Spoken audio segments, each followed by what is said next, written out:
শুভেচ্ছা and স্বাগতম নতুন একটা ভিডিওতে। আমি জাহিদ হাসান, আপনারা দেখতেছেন বিডি ট্রাভেল থেরাপি। আজকে আমি কথা বলবো এবার চ্যাম্পিয়ন ট্রফি ৩ নম্বর পর্ব ভারতকে নিয়ে।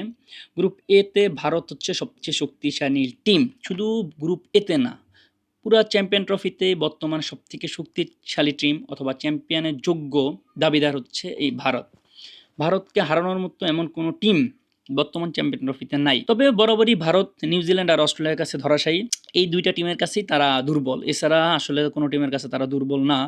এবারের চ্যাম্পিয়ন ট্রফিতেও যদি ভারতকে মোকাবেলা করতে পারে বা ভারতকে যদি কেউ লড়াই দিতে পারে, সে হচ্ছে নিউজিল্যান্ড। নিউজিল্যান্ড টিমটা অনেক স্ট্রং এবারের চ্যাম্পিয়ন ট্রফিতে ভারতের পরেই। আর অস্ট্রেলিয়া আসলে অস্ট্রেলিয়ার হচ্ছে বোলিং লাইন আপটা অনেক দুর্বল হয়ে গেছে, যেহেতু স্ট্রাক হচ্ছে ইনজুরি, দেন হচ্ছে Pat Cummins injury, Stoinis return নিয়ে নিচ্ছে, মিথেল মাস খেলতে পারতেছে না ইনজুরির কারণে, দেন হচ্ছে হ্যাজেলউডও নেই।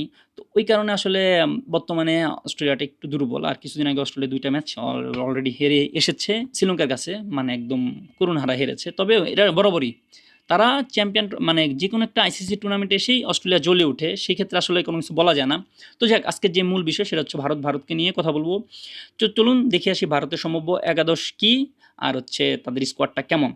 তো প্রথমে হচ্ছে রোহিত শর্মা রয়েছে, রোহিত শর্মার সাথে ওপেনিং করবে শুভমান গিল। তারপরে রয়েছে বিরাট কোহলির পরে রয়েছে শ্রেয়াস আয়ারের পরে রয়েছে কেএল রাহুল আছে, অক্ষর প্যাটেল আছে, হার্দিক পান্ডিয়া আছে, রবীন্দ্র জাডেজা আছে। এই ৮ জনই টপ ক্লাস ব্যাটসম্যান। দেন তারপরে রয়েছে বারুণ চক্রবর্তী আছে স্পিন ডিপার্টমেন্টে, পেস ডিপার্টমেন্টে আছে মোহাম্মদ শামি, অভিজ্ঞমান একজন খেলোয়াড়। দেন তারপরে রয়েছে আশদীপ সিং। এছাড়াও হার্ষিদ রানা রয়েছে, হয়তো বারুণ চক্রবর্তীর পরিবর্তে হার্ষিদ রানাকে নিতে পারে, যেহেতু অক্ষর প্যাটেল আর হচ্ছে রবীন্দ্র জাডেজা দুইজন রয়েছে অলরেডি প্রায় তাদের কাছে স্পিন ডিপার্টমেন্টে।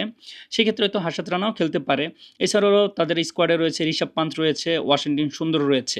এই হচ্ছে মূলত ভারতের ১৫ জনের যে স্কোয়াড। আর এছাড়া আরেকজন আছে স্পিনার, সেটা হচ্ছে কুলদীপ যাদব। ভারতের যে ব্যাটিং লাইন আপ, এই ব্যাটিং লাইন আপ ১০-এর মধ্যে অনায়াসে ৯ দেওয়া যায়, কারণ প্রত্যেকেই ফর্মে আছে এক্সেপ্ট রোহিত শর্মা বিরাট কোহলি বাদে। রোহিত শর্মা তাও এই ২ দিন আগে সেঞ্চুরি করছে তাদের ইংল্যান্ডের সাথে।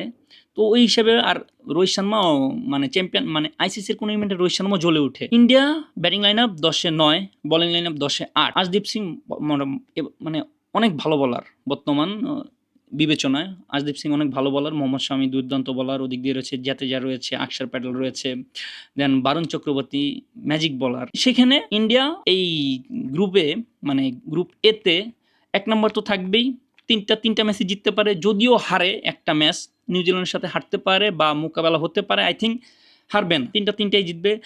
কারণ গত ওয়ার্ল্ড কাপেও টানা ১০ ম্যাচই জিতেছে অস্ট্রেলিয়ার কাছে, যে হয়তো হেডের কাছে হেরে গিয়েছে। যাই হোক, মূলত ইন্ডিয়ার টিম এই গ্রুপে টপ থাকবে, সেমিফাইনালও খেলবে, ফাইনালও খেলবে এবং কি